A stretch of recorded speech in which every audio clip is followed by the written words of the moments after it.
Okay, ya. Assalamualaikum warahmatullahi wabarakatuh. Alright, saya ingat kita mula kelas lah. Saya tunjukkan. Saya buka.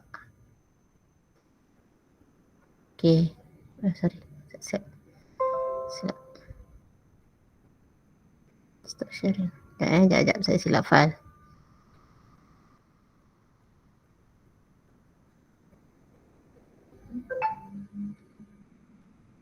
Okay. So hari ni kita akan sambung. Tutor thermochemistry. Okay. So semalam saya dah bincangkan sikit tentang apa ni? Saya punya file apa sih? Tadi apa ni?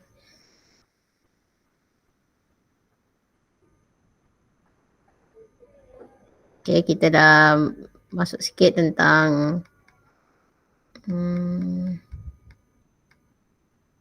type apa? Saya dah brief sikit lah ya kepada kamu.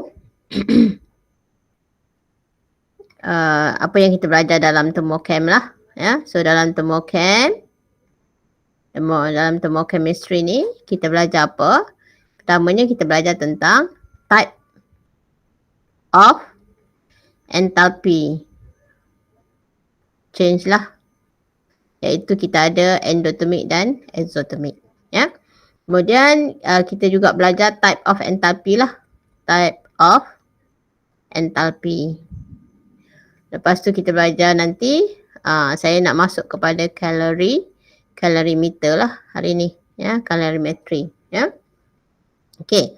So bila kita belajar tentang type of enthalpy change ni, iaitu kita ada tindak balas endo dengan tindak balas exo. Okay. Kamu kena tahulah dari segi energy profile diagram dia. Ini soalan yang kedua ni sebenarnya, tapi saya dah tekan-tekan tu dia jadi 7 pula. Ni soalan yang kedua you all lah. Ya, bukan soalan ketiga, bukan soalan 7 tau. Tengok soalan tutorial tu. Tutorial number 2 ya. Number 3 sorry. Tutorial number 3. Okay. Kita terus bincang kepada soalan number 3 lah. Sebab dia ada berkaitan dengan tindak balas endo dan tindak balas exo lah ya. Alright. Kalau kita tengok bila kita belajar tentang endo dengan exothermic ni ya, apa perkara yang kamu patut tahulah endothermic and exothermic ni. Perkara yang kamu kena tahu ialah melukiskan energy profile diagram. Okay ya. So yang macam kita belajar masa dalam kinetic tu kan. Itulah kita kena tahu. Tapi ini sedikit detail lah banding dengan masa kita nak belajar banding dengan masa kita belajar kinetic ya. Okay, contohnya kalau kamu nak bina ataupun dikendaki melukiskan energy profile diagram. Contoh soalan dibagi dalam soalan nombor 3 tu. Kalau nombor 7 ni tau. Sebab saya dah teralih dia punya tu numbering tu. Okay. Kamu diberikan given the enthalpy of reactant.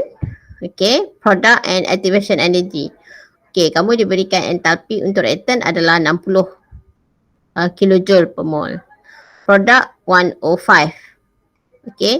Manakala activation energy adalah 65. Okay. Jadi sekarang kamu dikenaki melukiskan draw the energy profile diagram for the reaction. Ya, saya lukiskan. Saya ada jawapan ni tapi saya tak nak tunjukkan yang dah siap. Sebab saya nak tahu kamu tengok daripada mula lah. So, bila kamu dikendaki untuk melukiskan energy profile diagram, kita ada paksi Y tu kita letakkan sebagai energy or potential energy or kinetic energy pun boleh lah ya, boleh. So kita ada potential energy ya. Potential energy. Okay. Lepas tu diberikan di sini ialah energy untuk reactant. Okay. So energy untuk reactant tu adalah sebanyak 60 kilojoule per mole lah ya. Ini unit dia kilojoule per mol. Okey. Entalpi untuk return adalah 60. Dia bagi kat sini kan. Okey. Manakala entalpi of the product adalah 105. Maksudnya energi untuk produk ni lebih tinggi compare than return. So maksudnya apa sekarang? Tindak balas ini adalah satu tindak balas endothermic because energy product higher than energy of the return. Ya, 105 lah. Okay. Lepas itu dikatakan pula dalam soalan, ya, dia punya nilai EA. EA tu adalah ukur daripada return. Energy of the return adalah sebanyak 105. 105 lah. So ini sampai ke atas nilai dia 105. 105 lah. Ni nilai dia 105. So kalau nilai dia 105 bermula daripada 60, okey. Maksudnya sekarang tenaga tu adalah sebanyak 105 plus dengan 60 lah. Betul? Betul tak? Daripada 60 sampailah kepada ni adalah 105. Okay.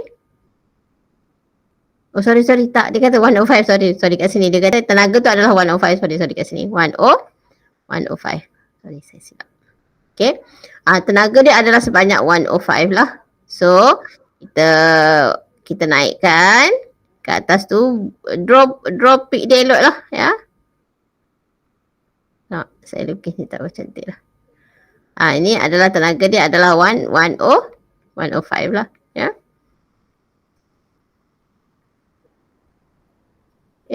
Betul ke saya baca ni? Salah baca lah ni. Sorry. 105 kat sini. Ya Allah, apa benda ni?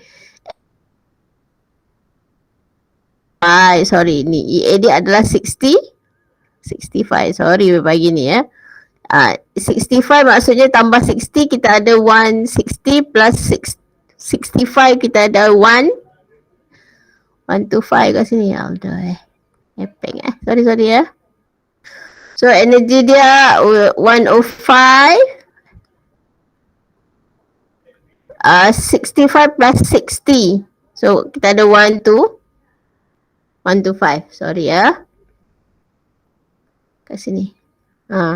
Okay. Sebab ini 65. 65 ini 60 kan. Energi dia bermula daripada 60. Okay. Sampailah 65. That is the activation energy. Okay. Jadi sekarang kamu kena labelkan lah. Labelkan ini potential energy, ini reaction progress. Okay. Lepas tu letakkan pada garisan return itu kita letakkan A plus dengan 2B. Okay, dekat garisan untuk produk ni kita ada C. Okay. So beza di antara ini kita namakan sebagai delta H. Okay. So delta H tu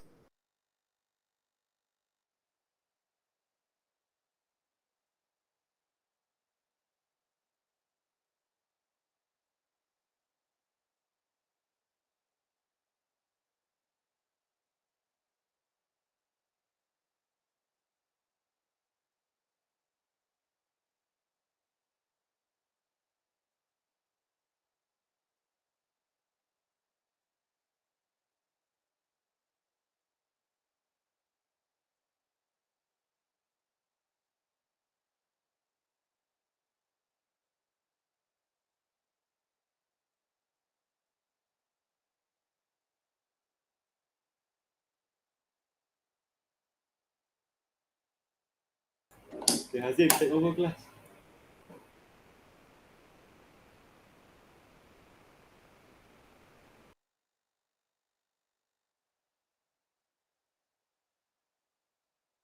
Hello semua.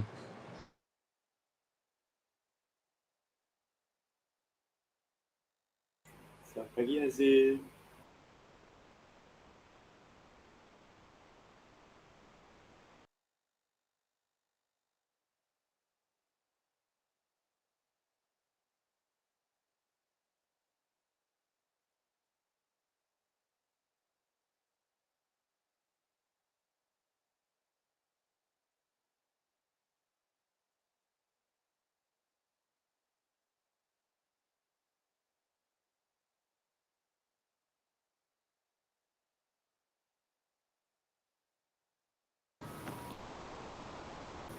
Kau lah medium weh.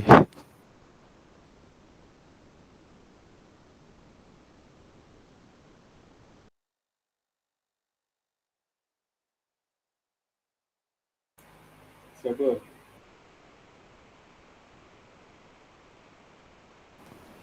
You. Ni takut weh semua ni.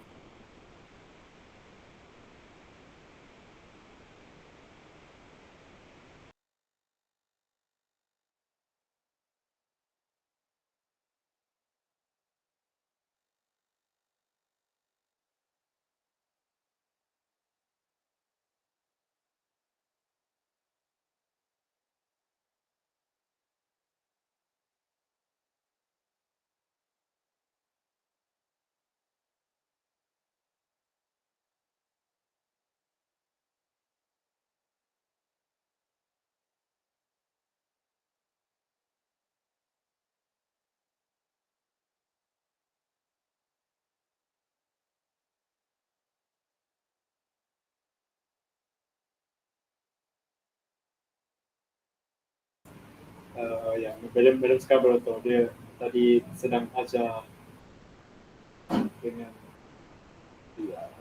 Dr. Aura.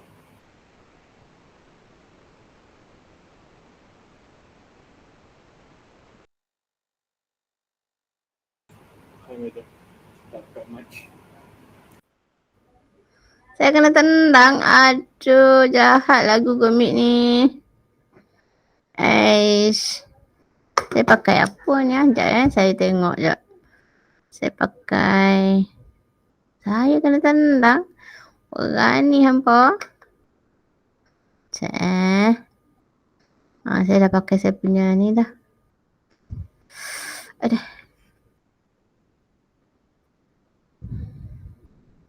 Tengah record lah ni. Tak apa. Okay. Tu kan.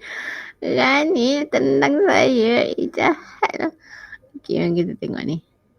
Sekejap. Yang ni nampak tak? Nampak tak ni? Saya share ni. Tak dengar? Tak nampak. Tak nampak Aduh, ni lah yang seksanya kelas online ni. Habis macam mana? Tutup.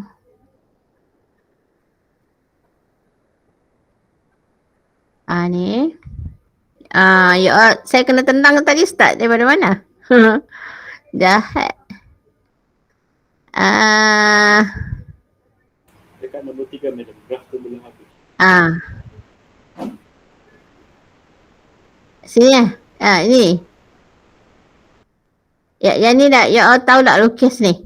Yang start daripada mana yang kena tendang? Data hash. Oh, start daripada data hash. Okay. So, sekali lagi saya beritahu lah. Okay. Bila kita dikendaki melukiskan energy profile diagram, apa yang kita kena ada ialah paksi Y, kita letakkan potential energy lah ya. Letakkan, kalau dapat letakkan terus di punya unit. Paksi X dia adalah action progress. Lepas tu lukiskan, letakkan enthalpy of the return and enthalpy of the product lah based on data yang diberikan kepada kamu lah. So kita dapat bentuk macam ni. Kan? So sekarang kita dapati dia punya nilai EA tu adalah sebanyak 65. Maksudnya mula daripada sini sampailah ke sinilah nilai dia punya activation energy. So maksudnya nilai enthalpy untuk activation energy tu adalah 60 plus dengan 65. So kita ada 125 lah kilojoule per mole. Lepas tu kita lukislah bentuk graph dalam energy profile diagram tu. So kalau kita tengok di sini enthalpy of the product ni lebih tinggi banding dengan enthalpy of return. It shows that tindak balas ini adalah satu tindak balas endothermic. Because the energy of the product higher than energy of the return lah. So seterusnya delta H adalah perbezaan di antara enthalpy of the product tolakkan dengan enthalpy of the reactant lah. Ya. 105 tolakkan dengan 60 sorry. So kita ada sebanyak 45. Boleh ha? Okay, kalau saya terkena tendang ni beritahu kat grup tau. Saya alert lah dengan mesej dekat grup ya. Alright, boleh tak faham setakat ni? So lukiskan bentuk ni penting, kena tahu. Sama ada energi shape untuk endothermic dengan shape untuk endothermic kena tahu. Okay, boleh ha? So seterusnya you have to calculate the delta H. Delta H adalah, kalau kita tengok how you calculate the delta H. Okay, delta H adalah delta H reaction sama dengan enthalpy of the product tolak dengan enthalpy of reactant, iaitu kita ada 105 minus 60. So kita dapat positif 45 kJ per mol. Tulis sekali dengan unit. Okay, lepas itu apa lagi soalan dia tanya? Tengok tu soalan dia tanya apa lagi tu. Dia minta kamu calculate the activation energy EA for reverse reaction. Nak balas untuk reverse. So kalau lah tindak balas ini adalah satu tindak balas yang boleh reverse, ya. Nak balas reverse reaction. Ya Allah, slownya. Okay. So apa yang berlaku ialah untuk EA dia adalah daripada sini ke sini. Daripada sini sampailah ke puncak ni. Yang ni adalah EA reverse. Ini untuk tindak balas yang reversible lah. Ini adalah EA untuk forward lah. Daripada A menghasilkan A plus B hasilkan C. Ni EA tu. Ya. Tapi kalau tindak balas tersebut adalah reverse, C produce A plus dengan 2B.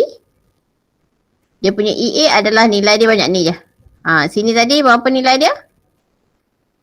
60 plus dengan 60 plus dengan 65 kita ada 125. Maksudnya EA dia adalah daripada sini ke sini. Maksudnya sekarang EA dia adalah sebanyak 125 tolak dengan 105 lah. Okay ya. Jadi EA reverse sama dengan, okay, kita ada tadi, kita ambil daripada atas lah, jangan ambil yang nanti susah kita nak pergi ni ya.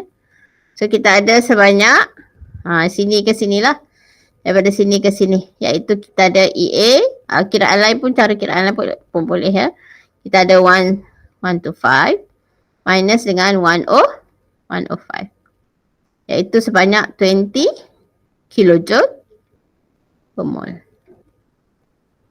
Okay, that is how you calculate the tindak balas EA untuk reverse, iaitu daripada C produce A plus dengan 2B.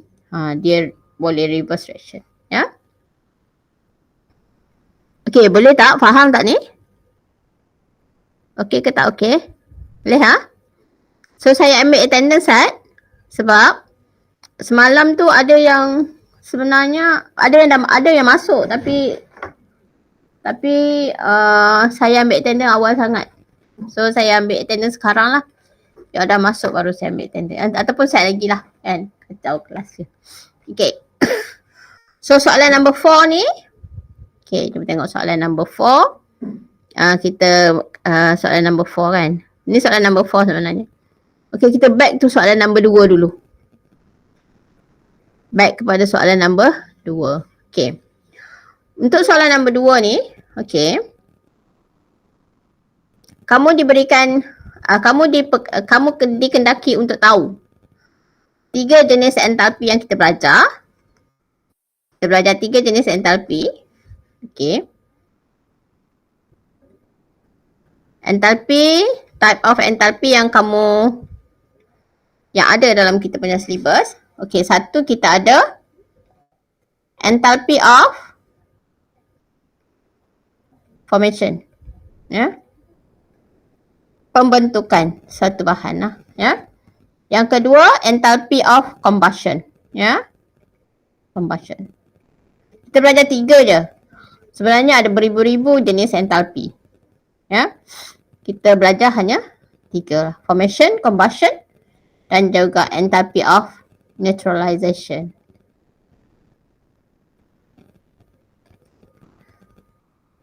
Okay.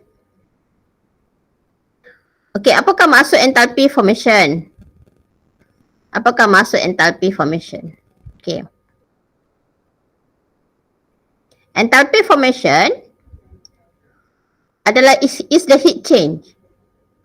Heat ni dia sama ada dia boleh, kan kita tahu bahawa tindak balas tu boleh jadi endo, boleh jadi exo lah, kan. Jadi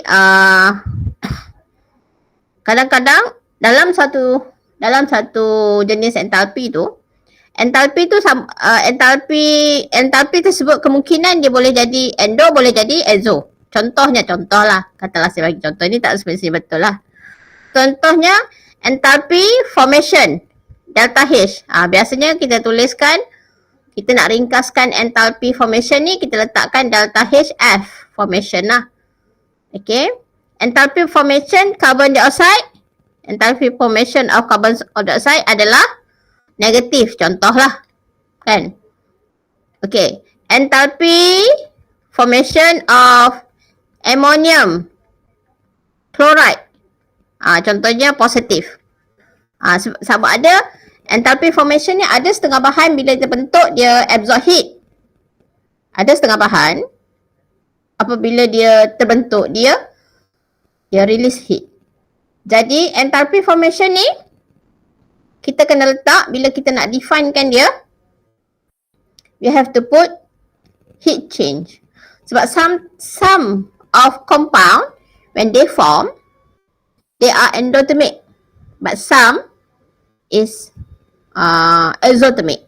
Jadi kita tak boleh kata dia heat release saja ataupun heat absorb saja. So we have to put heat change. Yeah. Okay. Standard enthalpy formation is the heat change when one mole compound is formed. Satu bahan terbentuk from its element at their most stable state. Itu definition untuk standard enthalpy. Okay, contohlah. Katalah saya berikan kepada kamu. Contohlah, kan. Contoh. Okay. Katalah saya ada tindak balas ini. Katalah saya ada enthalpy ni. Okay. Saya ada PCl3 plus dengan Cl2. Produce PCl5. Delta H dia adalah sebanyak negatif 230 kilojoule per mol. Okay. Boleh tak ini saya namakan sebagai enthalpy formation? Boleh ke tak boleh? So jawapan dia tak boleh. Kenapa tak boleh? Sebab maksud enthalpy formation dia kata apa? Satu mol bahan, one mol compound, terbentuk daripada dia punya elemen. Elemen tu maksudnya apa? Maksudnya yang kita dapat dalam periodic table tu. Yang ni bukan elemen. Yang ni elemen lah. Yang ni bukan elemen. Ini bukan elemen lah. Ya. Ini compound. Jadi enthalpy ni we cannot say as enthalpy formation. Ya. Sebab memang ini satu mol bahan terbentuk. Okey.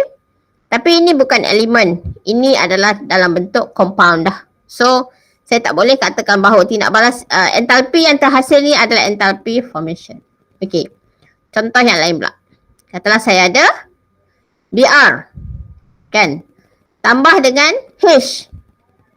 Dapat HBr. Lepas tu saya ada delta H dia. Delta H dia adalah positif 212 kilojoule per mol. Boleh tak ini saya katakan enthalpy formation? Tak boleh juga. Kenapa tak boleh? Sebab ini memang elemen, ini memang elemen, tapi not at their standard state. Standard state untuk standard elemen dalam keadaan stable dia kata kat sini kan. Dia kena penuh semua definition. Most stable state. Most stable state. Maksudnya kalau kita tengok most stable state untuk bromine adalah pada keadaan Br2. Sebab itulah dia kena letak biasanya untuk memberikan untuk menyatakan tu biasanya kita akan letak dia dalam equation. Kena letakkan dalam equation tersebut, kena letakkan sekali dia punya condition lah. Bromine dalam bentuk liquid plus dengan hidrogen. Hidrogen dia tak wujud sebagai H atom, dia wujud sebagai hydrogen gas. Okay, produce HBr. Boleh tak ini saya namakan dia sebagai enthalpy formation? Boleh tak ini saya namakan dia sebagai enthalpy formation? Kata saya dapat kat sini 424. Boleh tak ini saya namakan enthalpy formation? Tak boleh juga. Kenapa tak boleh juga? Sebab enthalpy formation adalah 1 mol bahan tu terbentuk. 1 mol bahan terbentuk. Jadi kalau saya ada equation macam ni, half Br2 liquid plus dengan half H2 gas produce HBr, barulah ini saya boleh katakan sebagai enthalpy formation. Okay? Kenapa enthalpy ini dinamakan sebagai enthalpy formation? Sebab 1 mol bahan terbentuk, 1 mol compound is formed. 1 mol compound is formed yang terbentuk daripada dia punya elemen at dia more stable state lah. Ni. Elemen tu mesti dekat elemen yang more stable state lah. Okay. Kalau nak tahu dia elemen tu more stable state dalam keadaan apa, kamu kena tengok balik periodic table lah kan. So contohnya elemen, kalau carbon wujud sebagai apa? Carbon single atom je lah. Okay, dia solid. Kalau bawah carbon tu apa? Silikon. Dia single atom juga. Lepas tu kalau kita ada nitrogen wujud sebagai N2. Kalau phosphorus, bawah nitrogen, phosphorus wujud sebagai P4. Kena tulis yang macam tu lah. Okay, lepas nitrogen we have oxygen. Oxygen wujud sebagai O2. Bawah oxygen kita ada sulfur. Sulfur S8. Okay, fluorine F2. Chlorine Cl2. Bromine Cl2. Iodine Cl2. Macam tu lah cerita dia. Ya. So, enthalpy ni barulah kita namakan dia sebagai enthalpy formation. Sebab apa dia enthalpy formation? 1 mol bahan terbentuk yang terhasil daripada dia punya elemen. Faham ke tak faham? Boleh kah? Okey ke tak? Boleh ha? Okey. Kemudian kita ada enthalpy combustion. Enthalpy combustion tengok kat sini. 1 mol bahan terbakar. 1 mol dia tadi macam yang ni kan. Saya fokus 1 mol tu dekat sini. Saya fokus 1 mol tu bahan terbentuk kan. Tapi sekarang 1 mol bahan tu terbakar. 1 mol. Okay.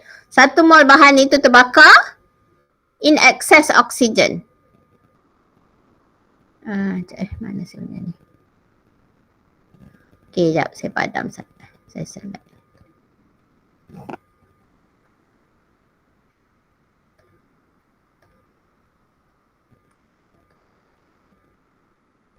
Okey. Contohnya kita ada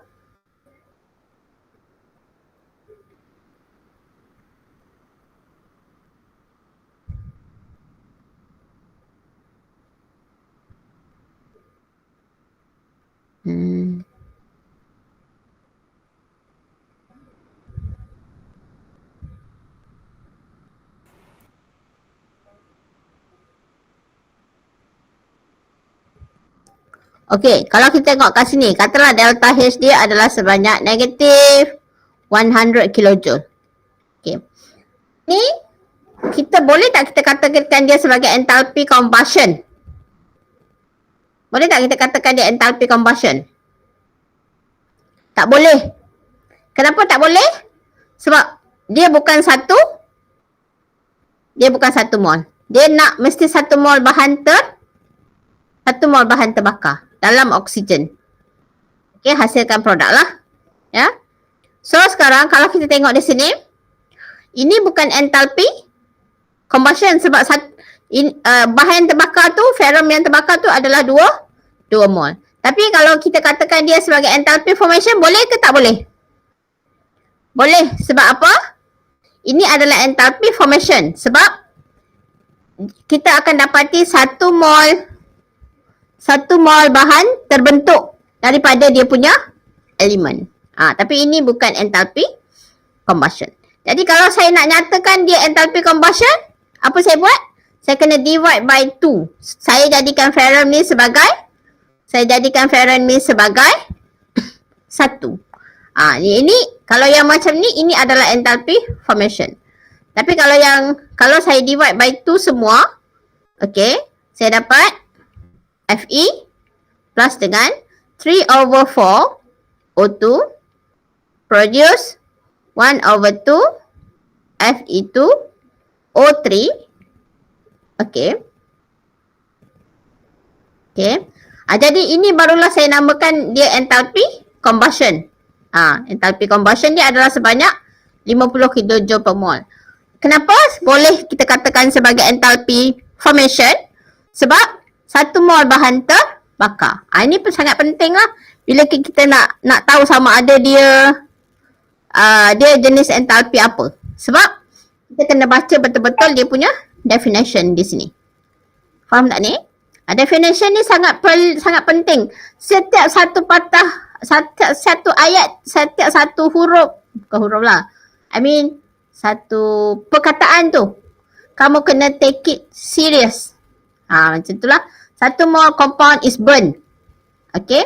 At standard condition ni, maksudnya kita buat eksperimen tu pada 180 dan pada suhu 25 degree Celsius. Standard condition ialah apabila standard ni kita ukur entalpi tersebut pada 180 dan pada suhu 25 degree Celsius.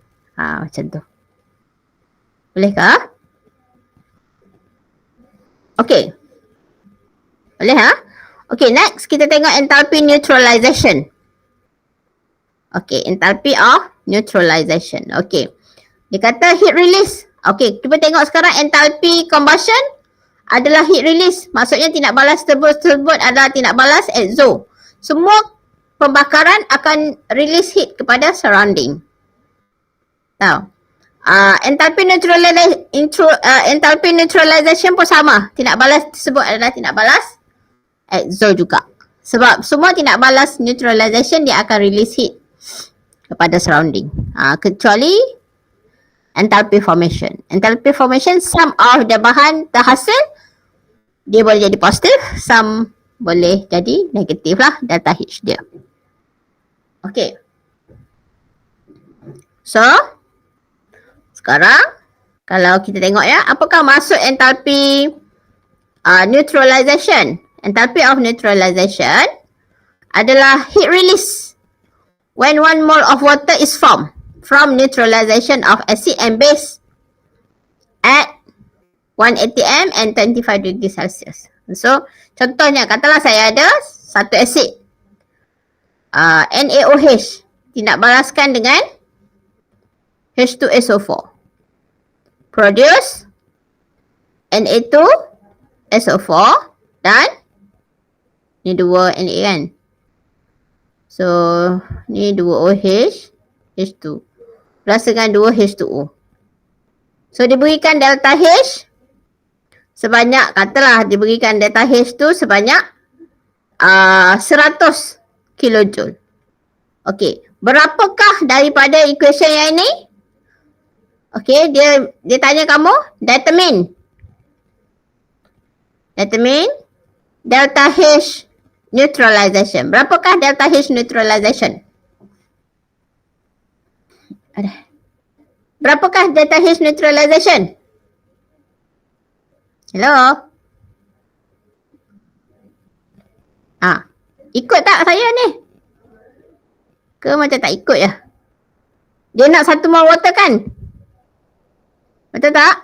1 mol water. 1 mol water sekarang kita dapat berapa mol water? 1. 2 kan? 2. Ada 2. Maksudnya sekarang delta H neutralization berapa? 200.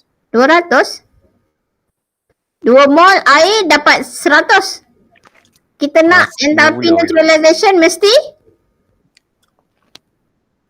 berapa mol water? 1 madam. 1 je kan? So maksudnya sekarang berapakah delta H neutralization base kepada tindak balas ini? 50. Negatif 50 lah. Betul? Betul. Jadi enthalpy of neutralization based on this equation ini kita ada sebanyak negatif 50. So kamu kena tengok lah setiap satu dia punya ayat kat sini sangat penting. Ya, ayat dia sangat penting lah. Ya.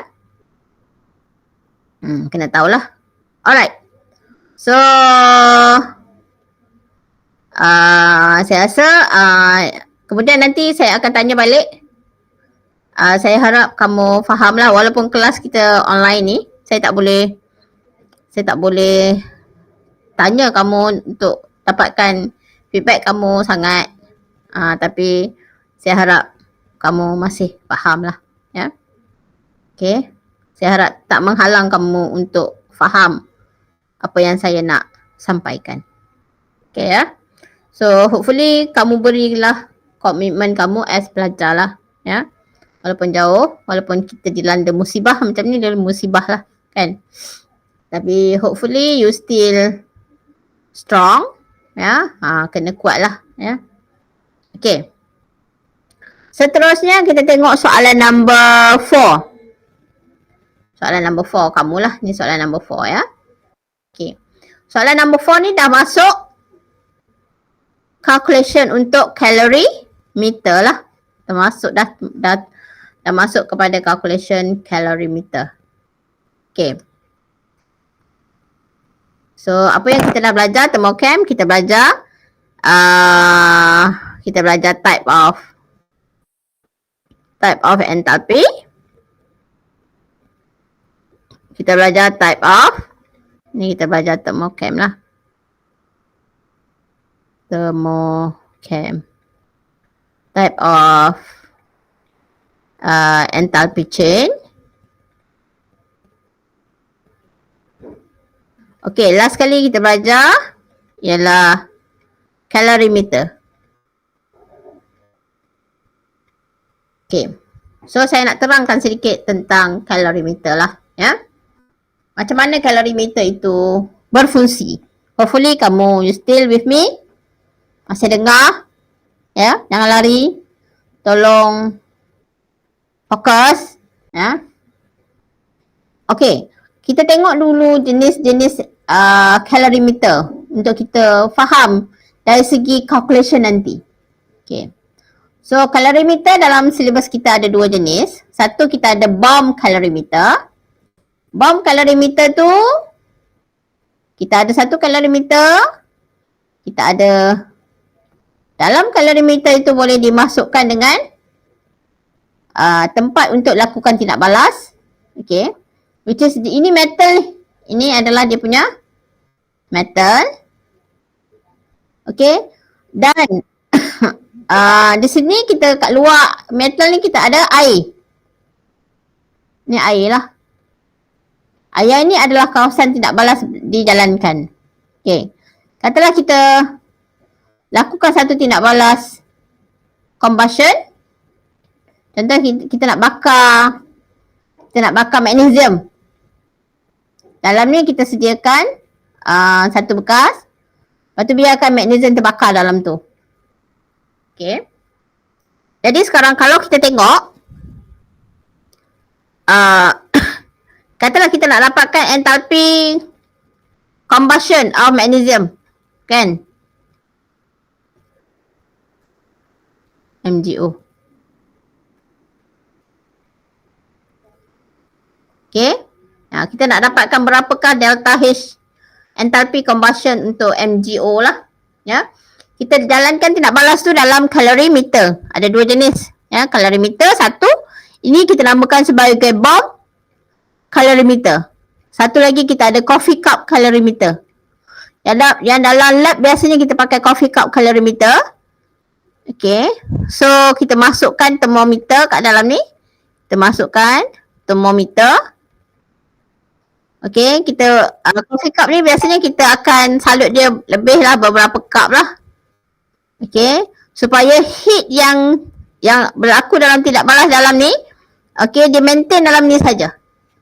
Okay, diabsorb oleh calorimeter ini saja. Okay, manakala dalam bomb calorimeter kita ada air. Kat sini ada air lah. So biasanya apabila kita bakar magnesium ni, bila kita bakar magnesium, okay, dia akan release heat lah. Bakar magnesium, dia akan release heat. Katalah kita tengok dekat calorimeter ni kan, calorimeter, bomb calorimeter ni. Okay, bila bakar magnesium, dia akan release heat. Heat tu akan okay, maksudnya sekarang heat release. Heat release by combustion tadi. Combustion of magnesium. Okay, dia akan diabsorb oleh calorimeter tu sendiri, besi dalam calorimeter tu. Okay, so besi ni nanti dia akan increase in temperature lah. And also mungkin diabsorb oleh water. Jadi heat release by combustion of magnesium itu akan absorb, is equal to heat absorb by calorimeter plus dengan heat absorb by water lah. Kalau dalam case yang ini. Faham tak ni? Tapi kalau kita buat dalam coffee cup calorimeter, mungkin heat absorb by calorimeter saja. Sebab tak ada air dalam coffee cup calorimeter ni. Jadi kita bakar dalam ni. Kita letakkan dalam evaporating dish ke. Okay, heat yang terbebas daripada combustion of magnesium ini akan diabsorb by maybe calorimeter sajalah. Tengok nak buat equation yang ini. Okay. Nak buat equation yang ini, tengok soalan. Tengok soalan nantilah. Ya. Okay. Sebab kamu kena faham benda ni dulu. Sebab nanti kalau tak faham ni, heat absorb by calorimeter saja ke ataupun heat absorb by water sekali ke, tengok soalan lah. Okay ya. Tengok soalan. Sebab nanti daripada sini barulah kita boleh buat equation. Sebab heat absorb ni biasanya heat ni dia ada heat capacity semualah kan. Itu saya rasa kamu mungkin dah belajar dulu masa SPM. Dia mungkin terpaksa gunakan formula M, C, delta T plus dengan C delta T saja ke gitu. Tengok data lah. Okay. Nanti kita akan jumpa beberapa data formula yang berlainan. Tapi tujuan dia sama je, nak kira heat release by reaction ya dalam calorimeter. Okey, mari kita tengok contoh. Mari kita tengok contoh soalan number 4 tu.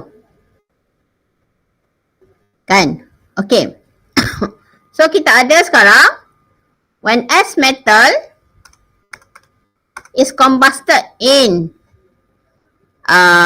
bomb calorimeter containing 2 kilo of water, 2 kg of water.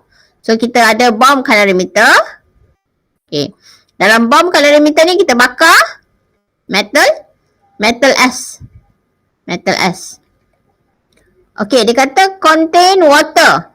Temperature air tu naik daripada 23 kepada 26. Okay. Yang ini maksudnya heat release by combustion of S itu sama dengan heat absorb by water. Okey, lepas tu dia ada lagi kat sini. If the heat capacity of the bomb calorimeter. Maksudnya sekarang selain daripada diabsorb oleh water, dia juga diabsorb by calorimeter tu lah. Tapi kat sini diberikan heat capacity. Heat capacity ni biasanya dia dah termasuk mass. Maksudnya dia C besar. Tapi air ni diberi mass, maksudnya ini specific heat. Specific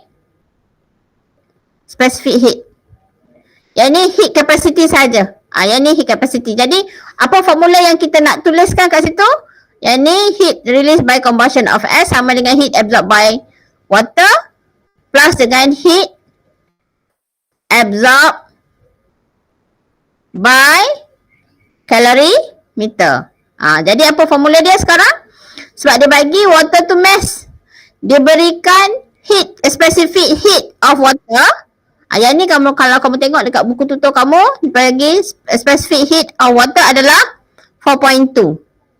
Okay, formula dia adalah mass M C delta T plus dengan ya Allah salah tulis pula, plus dengan heat absorbed by calorimeter. Apakah formula untuk heat absorbed by calorimeter kalau diberikan heat capacity? Diberikan heat capacity adalah C yang huruf besar darabkan dengan delta T. So kamu masukkan nilai mass dan sebagainya. So kalau kita tengok di sini, mass dia kita kena tukar kepada gram. 2 kilo kena tukar kepada gram. Sebab nilai specific heat capacity tu, nilai C untuk water tu adalah sama dengan 4.2 joule. Okay, per gram per degree Celsius. Unit dia dalam gram. So semua mass kena tukar kepada yang sesuai dengan specific heat capacity. Ni sebab unit dia macam ni lah. So kita ada, kalau kat sini kita tengok unit dia gram darab dengan joule per gram per degree Celsius darabkan dengan perubahan temperature adalah daripada 26 kepada 23. So kita ada C. So boleh cancel off the gram and also degree Celsius. Tinggal unit dia mesti dalam joule dah. Okey, tambahkan dengan heat absorbed by calorimeter. Kita ada diberikan heat capacity. Heat capacity ni tak ada mass. Tak ada mass. So tak ada mass, maksudnya terus dia ambil dia punya nilai dia lah. Kita tak darab dengan mass. Yang ni specific heat capacity. Yang ni heat capacity je. Alright, unit dia adalah kalau kita tengok heat capacity ni, unit dia joule per degree Celsius je terus. Heat capacity lah. Specific heat capacity dia ada mass. Unit dia adalah joule per gram per degree Celsius. Heat capacity joule per degree Celsius saja. Okay, darabkan dengan delta T. Darabkan dengan delta T degree Celsius. So cancelkan dia, tinggal unit joule. So darabkan ni semua dapat nilai dia. So maksudnya sekarang bila kita panaskan, kita bakar metal S ni dalam bom calorimeter, heat capacity, heat yang dihasilkan adalah sebanyak 25.31 kilojoule. Calculate the heat release in kilojoule lah. So kamu tukar dia kepada kilojoule. Lepas dapat joule, tukarkan kepada kilojoule. Okay. So this is how you calculate the heat capacity lah. Boleh ke? Okay ke tak okay? Nak salin ke? Boleh salin? Nak salin boleh salin? Okay, I give you time to copy.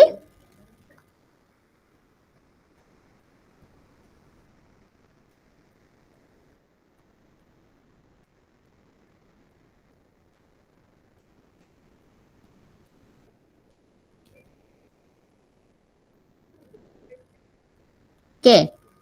Boleh kah? Dah kah?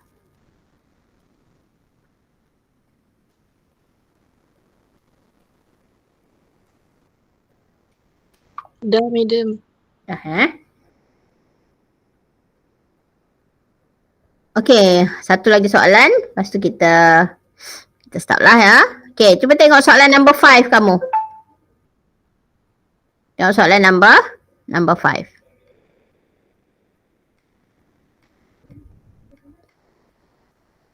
Okey. Yang ni data. Yang ni data kan, dia bagi kita bakar etanol dalam kalorimeter lah. Okey, kita masukkan etanol dalam kalorimeter. Kita masukkan sebanyak 3.5 gram etanol dalam kalorimeter. Kita bakar dia. Lepas tu, bila dia terbakar, dia akan release heat kepada surrounding lah. Okey, mari kita tengok apa surrounding yang dinyatakan dalam soalan. Dia kata kat situ, a combustion of 3.5 gram ethanol in a calorimeter. Dia bagi heat capacity dia. Dia bagi heat capacity dalam kilojoule per degree Celsius. Ni dia bagi dalam kilojoule lah. Degree Celsius. Dia bagi heat capacity. Maksudnya ini adalah C besar. Ada tak dia bagi air? Tak ada.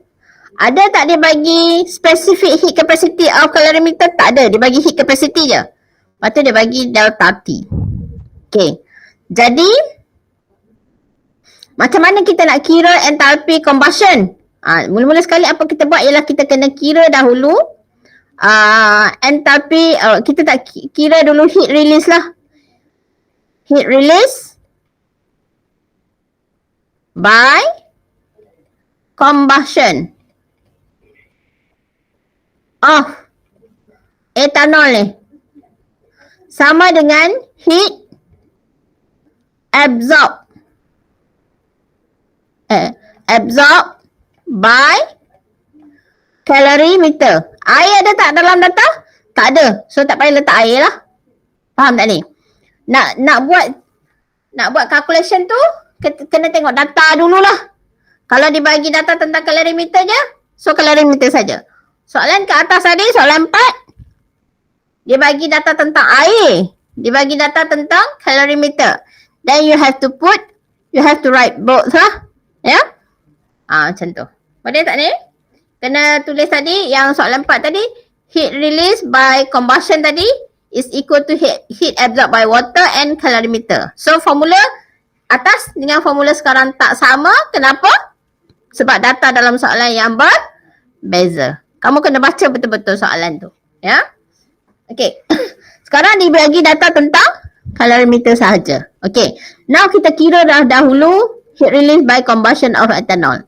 Heat release by combustion of ethanol menggunakan 3.5 gram tadi sama dengan heat absorbed by calorimeter. So, apakah formula untuk heat absorbed by calorimeter? C dia darabkan dengan delta T. C dia sekarang berapa? Kita ada 15.2 kilojoule per degree Celsius. Saya nasihatkan kamu bila setiap kali memberikan jawapan, tulis siap-siap dalam jawapan tersebut dengan unit sekali lah. So we have 15.2 kilojoule per degree Celsius. Darabkan dengan perubahan temperature tu berapa? Perubahan temperature tu adalah daripada 2019 kepada 88 kepada 26. So ini kita ada berapa tu? Darabkan dengan 26.18 minus 19.88 degree Celsius. Ya. Yang ni boleh cancel lah. So kamu akan dapat jawapan dia which is 95.76, which is unit dia adalah kilojoule. Faham tak ni? So ini adalah heat release by combustion of 3.5 gram ethanol. 3.5 gram ethanol. Tapi apa yang dia nak sekarang? Apa yang dia nak sekarang? Dia nak enthalpy combustion. Apa maksud enthalpy combustion? 1 mol etanol combusted lah. 1 mol etanol terbakar. Sebab kalau kita ada etanol, kan, kita nak, sekarang ini baru 3.5 gram. Okay. So kita nak untuk 1 mol etanol.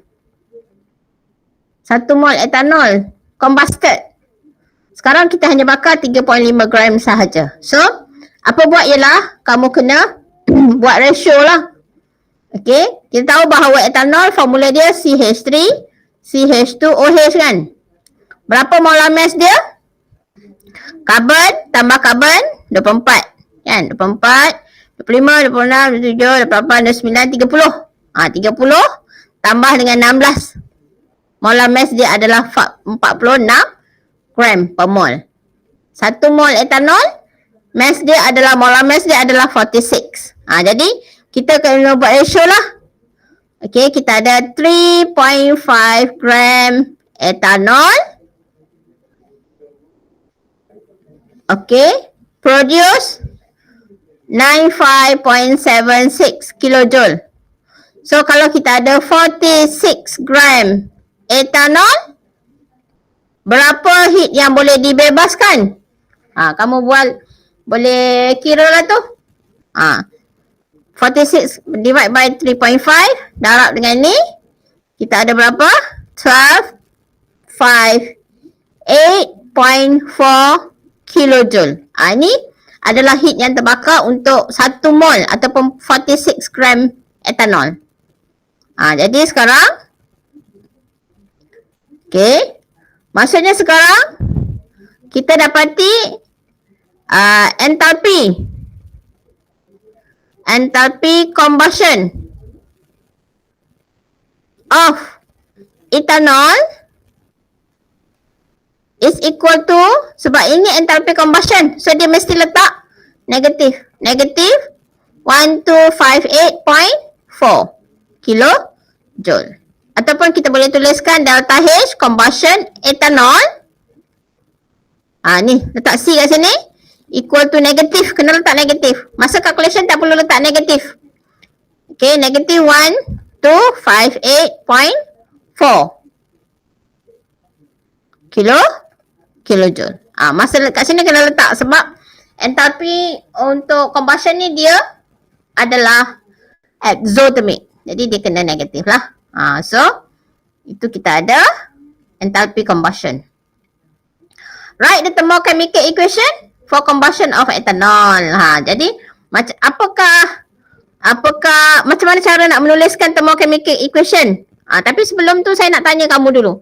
Apakah maksudnya thermochemical equation? Apakah maksudnya thermochemical equation? Thermochemical equation ialah suatu equation, balance equation, yang kat belakangnya ada delta H tu kita letak. Boleh Okay, so contohnya untuk yang ini, macam mana cara kita nak tuliskan thermochemical equation? Kita ambil lah CH3 CH2OH etanol kan? Mesti 1 mol etanol. Mesti 1 mol etanol. Sebab combustion of ethanol mesti 1 mol compound combusted in excess oxygen. Okay. So 1 mol etanol terbakar. Okay, hasilkan semua organic compound. Kalau dia terbakar, dia akan hasilkan carbon dioxide and water lah. Okay, so kat belakang ni kena letak delta H. Okay. Maksudnya sekarang 1 mol tu rujuk kepada etanol lah. Yang lain-lain tu tak peduli dia berapa mol, 4 juta mol pun kita tak peduli. Tapi dalam kes saya ni, because ini adalah enthalpy combustion ethanol, so the ethanol must be written as 1 mol. So sekarang kita ada sebanyak 1 mol ethanol. Carbon ada 2 kat sini kan. So here you have to put 2 in front of CO2. Nak balancekan equation tu. Okay, jangan balancekan dulu oksigen sebab dia senang nak balancekan oksigen ni. Sebab dia O2 je, dia tak combine dengan atom lain. Okay, carbon dah balance. Hidrogen dah berapa sekarang? 5, 6. So you have to put 3 in front of H2O. So sekarang carbon balance, hydrogen balance. Sekarang kita balancekan oksigen lah. So sekarang oksigen belah sini kita ada 4. Belah sini ada belah sini ada apa? Belah sini ada 3. 4 tambah 3, 7. So belah sini baru ada 3. So ini kita letak 3. 3 kali 2, 6. Tambah 1, 7. Balance lah. So delta H dia adalah sebanyak negatif 1258.4 kilojoule per mol. Why you put per mol? Per mol ni refer kepada etanol. Faham tak?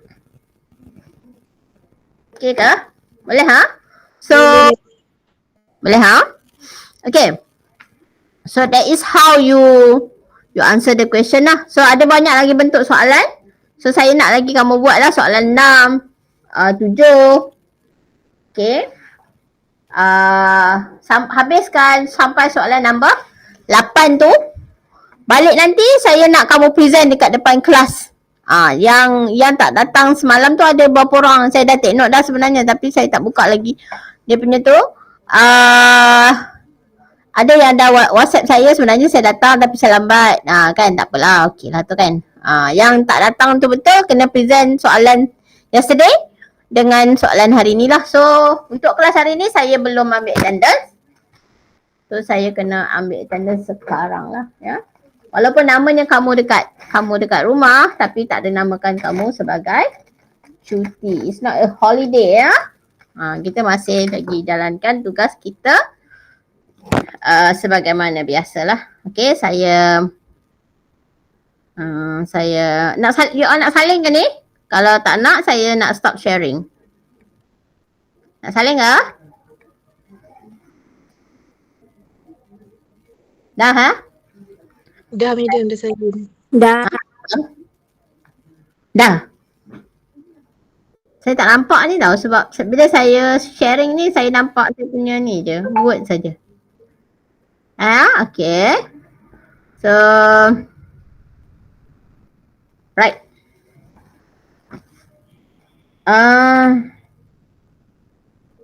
Okay, saya ambil attendance dululah. Siapa yang tak ada tu kena present depan saya lah.